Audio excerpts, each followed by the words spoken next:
Life reward those who choose consistency over fear, amiability over hostility, and courage over jeopardy. Welcome back दोस्तों। Vocabulary strong होगी तो English automatically impressive लगेगी। इसलिए आज हम सीखेंगे 5 fresh English words simple examples के साथ। वीडियो पसंद आए तो लाइक करें, अपने फ्रेंड्स के साथ शेयर करें और चैनल को सब्सक्राइब जरूर करें। तो चलिए देखते हैं आज का पहला वर्ड। आज का पहला वर्ड है जियोपार्डी। जियोपार्डी मतलब होता है खतरा। जैसे इस इंसान को देख सकते हैं, एक हिल स्टेशन के क्लिप पे खड़ा है, तो ये बहुत ही खतरनाक चीज है, साइड पे नहीं जाना चाहिए, ये बहुत ही खतरनाक है, ये बहुत ही जियोपार्डी है, मतलब खतरे से भरा हुआ। मैं इमेज इसलिए लगाता हूं ताकि आप लोगों को एक विजुअलाइजेशन मिले कि आप उससे रिलेट करके याद रख सकें। चलिए देखते हैं इसके सिनोनिम्स एंड एंटोनिम्स। तो सिनोनिम्स मतलब होता है समानार्थी शब्द। जियोपार्डी के कौन से शब्द समानार्थी है, मतलब समान अर्थ वाले हैं, और कौन से एंटोनिम्स मतलब विलोम शब्द है। तो पहले हम लोग सिनोनिम्स देखेंगे। जियोपार्डी के सिनोनिम्स है डेंजर। डेंजर मतलब होता है खतरा। रिस्क, रिस्क मतलब होता है जोखिम। पैरिल, पैरिल मतलब होता है संकट। जैसे इस इमेज में देख सकते हैं, ये इंसान जंगल में जा रहा था, अचानक उसके सामने एक भालू आ गया, तो क्या है, ये इंसान अभी खतरे में है, ये इंसान अभी पैरिल में है। तो थ्रेट, भालू इसको धमकी दे रहा है, मतलब थ्रेट दे रहा है कि तुम आगे आए तो मैं तुम्हें काट लूंगा। हजार्ड, हजार्ड मतलब होता है जोखिम, ये इंसान अभी जोखिम में है, अपनी जान को जोखिम में लेके चल रहा था। तो इसका जियोपार्डी का भी एंटर्म देखते हैं। जियोपार्डी के एंटर्म से सेफ्टी। सेफ्टी मतलब होता है सुरक्षा, जब आपको सुरक्षा मिले। जैसे यहाँ पे देख सकते हैं, एक इंसान है, वो अपने 2 बॉडीगार्ड के साथ चल रहा है, तो यहाँ पे इसका पूरा सेफ्टी है अभी, तो इसको प्रोटेक्शन मिला हुआ है। किसका? बॉडीगार्ड्स का, मतलब बचाव है बॉडीगार्ड्स का। कोई इसके सामने आएगा तो बॉडीगार्ड्स उसको रोक देंगे। इसको सिक्योरिटी है, मतलब संरक्षण मिला हुआ है 2 इंसानों का। एश्योरेंस में, एश्योरेंस है मतलब आश्वासन है कि वो डेंजर से दूर रहेगा। शेल्टर मतलब आश्रय, इन दोनों इंसान के आश्रय में है, इन दोनों इंसान के शेल्टर में है बीच वाला इंसान, ताकि खुद को सेफ रह सके। ओके, नेक्स्ट वर्ड है विगरिस। विगरिस मतलब होता है अत्यधिक ब्याज, ये गैर कानूनी फायदा। कोई किसी का गैर कानूनी फायदा उठाता है, किसी चीज का गैर कानूनी फायदा उठाता है, तो उसको बोलते हैं विगरिस। जैसे इमेज है यहाँ पे, इसको देख सकते हैं, टैक्स ऑन टैक्स लिखा हुआ है। मतलब अगर आप बैंक गए, आपने बैंक जो एम्प्लॉय है उसको कहा कि मुझे 1000 रुपीज निकालना है, तो बैंक एम्प्लॉय ने कहा अगर आपको 1000 रुपीज विथड्रॉ करना है तो आपको 100 रुपीज टैक्स लगेगा। क्या लगेगा? टैक्स। और आपने जो टैक्स दिया 100 रुपीज, इसके ऊपर आपको 10 रुपीज और टैक्स लगेगा, मतलब टैक्स ऑन टैक्स। मतलब आपको निकालना था 1000 रुपीज, लेकिन इन टोटल अगर देखेंगे तो 1110, आपने 1110 रुपीज निकाले ताकि आप टैक्स दे सके। तो क्या ये फिगर इससे टैक्स पे भी टैक्स लग रहा है आपको, ठीक है। तो ये अत्यधिक ब्याज है, ये गैर कानूनी फायदा उठा रहा है। तो विगरिस के सिनोनिम्स कौन कौन से हैं? विगरिस के सिनोनिम्स है अनसरी। अनसरी मतलब होता है सूदखोरी, जो सूद मतलब दूसरे से बस सूद लेना चाहता है। पहले के लाला हुआ करते थे, एक मूवी था मदर इंडिया, उसमें लाला था जो हीरो की मम्मी को गहने के बदले में ब्याज में पैसा देता है, तो ये होता है अनसरी। द टैक्स पे पैसा देता है वो, अनसरी सूदखोरी। उस टैक्स पे जो उसको, उस मनी पे उसको जो टैक्स मिलता है, उसी पे उसका मतलब उसका दिन चलता है। अनसरी मतलब सूदखोरी, जो सूद लेना चाहता हो ज्यादा से ज्यादा। एक्सेसिव इंटरेस्ट मतलब बहुत ज्यादा ब्याज, बहुत ज्यादा इंटरेस्ट देना, बहुत ज्यादा इंटरेस्ट पे करना, एक्सेसिव इंटरेस्ट। एक्सप्लॉइटेशन मतलब शोषण, किसी का एक्सप्लॉइटेशन करना मतलब शोषण करना, ये भी इसके सिनोनिम्स में आता है। ओवर चार्ज, ओवर चार्ज मतलब होता है ज्यादा वसूली, जितना लेना है उससे ज्यादा ले लेना। अगर किसी से 1000 रुपीज लेना है तुमने, तो वो जाके इंसान बोलेगा कि मेरे 1000 रुपीज दो, वो बोलेगा कि मैं नहीं दे पाऊंगा, मेरे तुमको लास्ट मंथ आने बोला तुम आया नहीं, तो क्या बोलेगा, तुम इसमें अभी मुझे दो, नहीं तो मैं तुमसे 100 रुपीज एक्स्ट्रा लूंगा। मतलब ऑफर चार्ज करना, ज्यादा वसूली करना। एक्सटॉर्शन, एक्सटॉर्शन मतलब जबरन वसूली, मतलब गला दबा के पैसा लेने का। जो होता है ना, पहले किडनैप कर लेते थे, ऐसे पहले के हुआ करते थे, जो बाहुबली सब किसी को किडनैप कर लिए, बोले कि अब तुम मुझे पैसा दो नहीं तो तुम इसको मार दूंगा। तो क्या है वो एक्सटॉर्शन है। एक्सटॉर्शन मतलब होता है जबरन वसूली, गला पकड़ के पैसा दो मुझे, गला पकड़ के किसी से पैसा लेना। समझ गए। विगर्स के एंटम्स क्या क्या हो सकते हैं। विगर्स के एंटम्स है फेयर डीलिंग। फेयर डीलिंग मतलब होता है निष्पक्ष व्यवहार, जो हर किसी को एक जैसे व्यवहार से व्यवहार करता है, हर किसी के साथ एक जैसा व्यवहार रखता है। जैसे इस इंसान को देख सकते हैं, ये बहुत ओल्ड है और ये एक शॉप चला रहा है। ये तो अभी से नहीं चला रहा होगा, बहुत पहले से चला रहा होगा, ये अभी चल रहा है, अभी तक शॉप ये बंद नहीं हुआ है। मतलब ये फेयर डीलिंग दे रहा है, निष्पक्ष व्यवहार कर रहा है सबके साथ, सबको फेयर डीलिंग दे रहा है, सबको इक्विटी के साथ डील कर रहा है, मतलब न्याय के साथ डील कर रहा है। हॉनेस्टी, ईमानदार है वो इंसान, ईमानदार है तभी अब तक इतना ऐसे शॉप चला रहा होगा। चैरिटी, चैरिटी मतलब होता है दान करना। जब आप दान करते हैं तो किसी को मुश्किल में देखते हो दान करते हैं तो होता है चैरिटी, दान करना।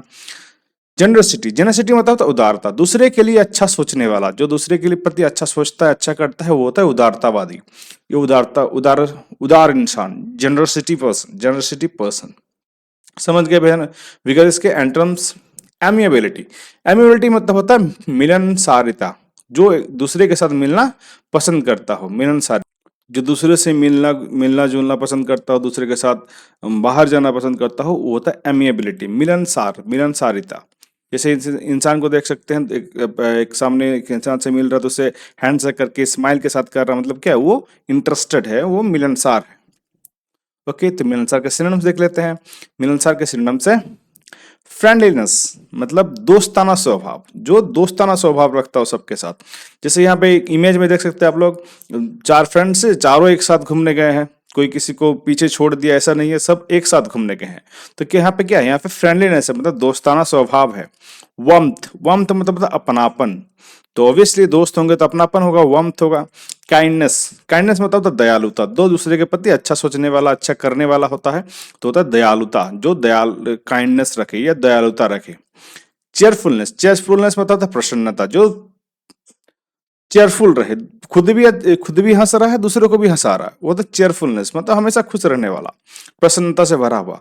प्लेजेंटनेस, प्लेजेंटनेस मतलब होता है मधुरता, जो एक रिलेशन में होता है ना मधुरता, प्लेजेंटनेस मतलब अच्छा सोचता है, अच्छा करता है, तो होता है प्लेजेंटनेस, मधुरता रखे, एक कड़वाहट ना आ जाए। तो एमिएबिलिटी के एंटम्स देख लिए हैं। एमिएबिलिटी के अभी एंटम्स देखेंगे हम लोग। एमिएबिलिटी के एंटम्स है हॉस्टिलिटी। हॉस्टिलिटी मतलब होता है शत्रुता, जो दुश्मनी रहे, शत्रुता रहे, झगड़ा करते रहे। रूडनेस, रूडनेस मतलब होता है बदतमीजी, जो सीधा सीधा जवाब ना दे। अब उसको पूछो कि तुम्हारा नाम क्या है, वो सामने से जवाब दे, तुमको क्या लेना था मेरे नाम से, वो होता है रूडनेस। रूडनेस मतलब होता है बदतमीजी, जो सीधा सीधा जवाब ना दे, बदतमीजी से जवाब दे। कोल्डनेस, कोल्डनेस मतलब ठंडापन। अगर आप किसी से पूछते हैं, अक्सर किसी को हम लोग मैसेज करते हैं कि आज तुमने क्या किया, तब सामने वाला बोलता है कि बस ऐसे ही घर पे हूँ, तो क्या वो ठंडापन है, वो कोल्डनेस आंसर है, वो कोल्डनेस है मतलब ठंडापन। और अक्सर बहुत लोग आंसर देते हैं हाँ, जो मतलब कुछ उसका मीनिंग नहीं होता है, वो बस कोल्डनेस है, मतलब ठंडापन है, उसको इंटरेस्ट नहीं दिखा रहा, वो होता है कोल्डनेस। हार्शनेस, हार्शनेस मतलब होता है कठोरता, जो अम, ऐसे बहुत सारे लोग आप जानते होंगे जो बहुत कठोरता से बात करते हैं। रूडनेस तो अलग हो गया, बहुत कठोरता से, जो मतलब सीधे सीधे मुंह पे ना बोल दे, जो बहुत ज्यादा कठोरता से बात करे, जैसे कि बहुत सारे टीचर्स होते हैं जो कठोरता से बात करते हैं। हार्शनेस, समझ गए। हार्शनेस का मतलब अनफ्रेंडलीनेस, अनफ्रेंडलीनेस मतलब होता है अमित्रता, जो इसको फ्रेंड बनाना, फ्रेंड्स के साथ रहना या फ्रेंडली इन्वायरमेंट में रखना बिल्कुल पसंद ना हो, जिसको अकेला पसंद, अकेलापन, जिसको मतलब कुछ और पसंद ही ना हो दूसरे के साथ, तो उसको बस अकेले ही करना है, अकेले ही रहना है, वो होता है अनफ्रेंडलीनेस। दूसरे के साथ रहना, दूसरे के साथ बात करना, कुछ भी पसंद ना होने वाला। समझ गए हम लोग अमेबिलिटी को। अब नेक्स्ट वर्ड की तरफ चलते हैं। नेक्स्ट वर्ड है हमारा हॉस्टाइल। हॉस्टाइल मतलब होता है शत्रुतापूर्ण, जो एक दूसरे के साथ झगड़ता है। इस इमेज में देख सकते हैं, दोनों एक दूसरे पे चिल्ला रहा है, एकदम पूरा बातें फेंक रहे हैं मुंह से एक दूसरे की तरफ। तो क्या ये शत्रुतापूर्ण है, दूसरे एक दूसरे के साथ शत्रुतापूर्ण है, मतलब हॉस्टाइल में है। तो हॉस्टाइल के सिनोनिम्स क्या क्या हो सकते हैं। एग्रेसिव, ऑब्वियसली आक्रामक रहेगा, एग्रेशन रहेगा दोनों में, दोनों एग्रेसिव रहेंगे, दोनों में एग्रेशन रहेगा, आक्रामकता रहेगा। अनफ्रेंडली मतलब अमित्र, जो मित्र हो ही नहीं सकते हैं। ऐसे भी लोग हैं बहुत सारे जो हॉस्टाइल में है, मतलब मित्र हो ही नहीं सकते हैं वो कभी भी। बिटर, बिटर मतलब तक कटु, जो सीधा सीधा ना बोले, जो उल्टा ही जवाब दे, रूडनेस का भी अपर लेवल वाला तो होता है बीटा।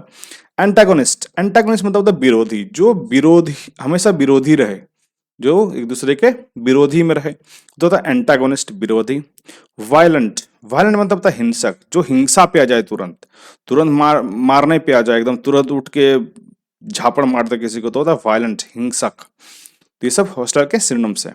जिसके एंटम्स क्या क्या होंगे, हॉस्टलर के एंटम्स होंगे फ्रेंडली, ऑब्वियसली मित्रवत, मैंने वही इमेज लगाया है, मित्रवत, मित्रवत जो फ्रेंडली रहे, दो दूसरे के साथ फ्रेंडली रहे, बात करे अच्छे से, एकदम रूडनेस बिल्कुल ना दिखाए, अच्छे से आंसर करे, अच्छे से क्वेश्चंस करे, वो होता है मित्रवत।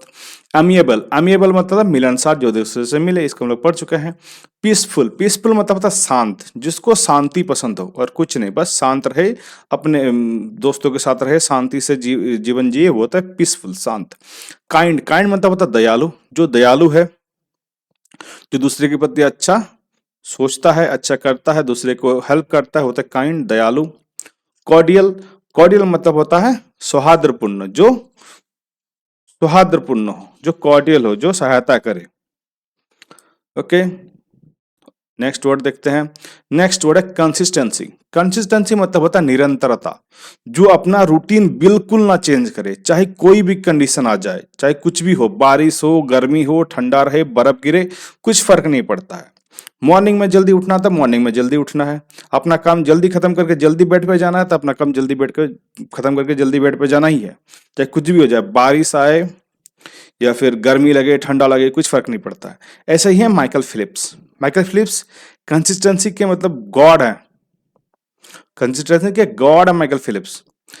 इनका कहना है success is not about motivation but discipline, especially on hard days, it's doing what other want, like training when you don't want to, which separate the good from the great and builds toward big goals. इनका कहना है कि आपको अपना training कभी नहीं छोड़ना चाहिए, चाहे कोई भी कंडीशन आए, ठीक है, और इसको तब भी करना चाहिए जब आप इसको करने के लायक में भी ना हो। जैसे आपको फीवर आ रहा है, बहुत ज्यादा बारिश हो रही है, आपका पेट खराब हो गया है, लेकिन आप नहीं, आपको सुबह उठ के दौड़ना है तो दौड़ना है। ये है माइकल फिलिप्स, और ये कंसिस्टेंसी। कंसिस्टेंसी मतलब है तो निरंतरता, और ये कोई नॉर्मल इंसान नहीं है, ये highest gold medal, Olympic gold medalist winner है। इनके पास इतना सारा गोल्ड मेडल है ओलंपिक का, क्योंकि इन्होंने एक चीज से नहीं छोड़ा, प्रैक्टिस करना। यह है कंसिस्टेंसी, निरंतरता, डेली करना है, वही काम करना है। समझ गए कंसिस्टेंसी। इसके सिनोनिम्स देखते हैं। इसके सिनोनिम्स है रेगुलरिटी, मतलब नियमितता, जो रेगुलर करता रहे अपना काम, जो रेगुलरिटी रखे, जो रेगुलर होता रहे, जो होना चाहिए, वो होता है रेगुलरिटी, नियमितता, जो नियम से चले। स्टेबिलिटी, स्थिरता, तभी स्थिरता आएगी जीवन में। परसिस्टेंस, परसिस्टेंस मतलब दृढ़ता, मतलब काम करना है तो करना है, कुछ भी हो जाए, यह तो परसिस्टेंस, दृढ़ता। यूनिफॉर्मिटी, यूनिफॉर्मिटी मतलब एक रूपता, जो रूटीन पे ही रहे या एक जैसा ही करे, दूसरे के मतलब एक जैसे एक ही काम को करने में मास्टर ही कर दे। जैसे कुंफू में कहते हैं ना कि तुम जिसमें माहिर हो उसी पे मास्टरी करो। तुमको अगर आलू काटना पसंद है तो तुम आलू ही काटो दिन भर, तुमको उसी में मास्टरी करना है।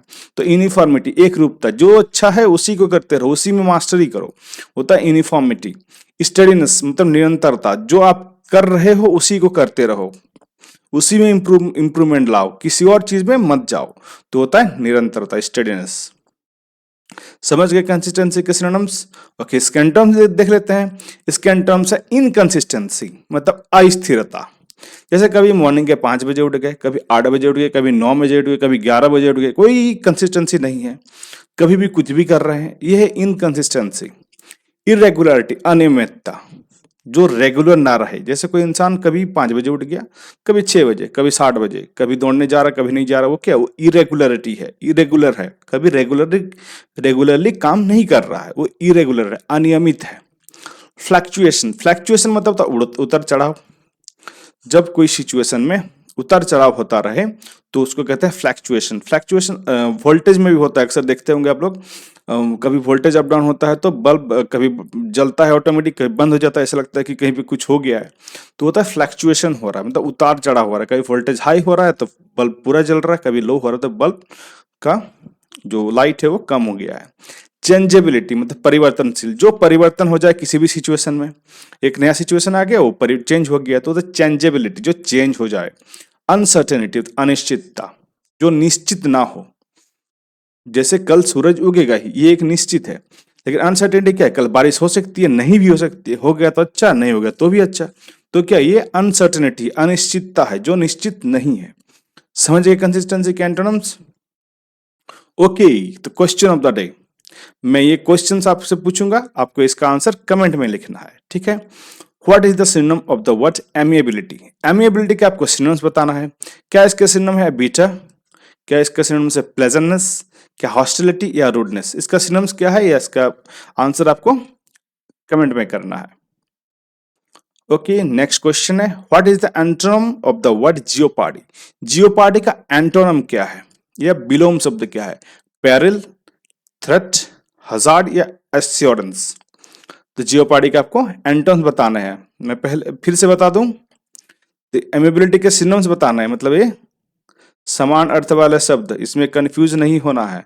और एमिएबिलिटी के एंटोनिम्स बताना है, मतलब विलोम शब्द, अपोजिट वर्ड बताना है, ठीक है। तो इसका आंसर दोनों क्वेश्चन 1 और क्वेश्चन 2 का आंसर आप कमेंट में कीजिए, देखते हैं कौन कौन सही आंसर करता है और कितना कंसंट्रेशन के साथ और कंसिस्टेंसी के साथ पूरा वीडियो देखा है। ओके, तो आज का सेशन कंप्लीट हो चुका है।